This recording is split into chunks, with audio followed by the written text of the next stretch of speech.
Hi friends, welcome back to our YouTube channel. తెలంగాణలో చిన్నపిల్లలకు ప్రత్యేకంగా హోలీ పండుగ రోజు అయితే ఈ దండలు అనేవి, కుడుకల పేర్లు అనేది కంపల్సరీ వేస్తారు. 10 నుంచి 12 సంవత్సరాల పిల్లలకి, మా వైశ్యస్లో అయితే నూతనంగా పెళ్ళైన వధూవరులకు కూడా ఈ విధంగా కుడుకల పేర్లు అనేది వేస్తారు.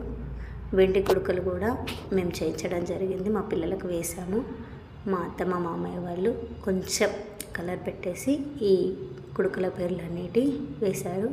మా పిల్లలు ఆగారు కాబట్టి నేను ఒక 10 టైప్స్ దండలు అయితే ప్రిపేర్ చేశాను. ముఖ్యంగా బచ్చీసుల పేర్లు అనేది చాలా ప్రాముఖ్యమైంది. చూడండి, మా వాడైతే మా అక్క దగ్గర ఎక్కువ ఉన్నాయని ఏ విధంగా చూస్తున్నాడో. మీరు కూడా మీ పిల్లలకు వేసినారా? వేసినట్లయితే కామెంట్ చేయండి. నా ఛానల్ని సబ్స్క్రైబ్ చేసుకోండి, షేర్ చేయండి, కామెంట్ చేయండి ప్లీజ్ ఫ్రెండ్స్.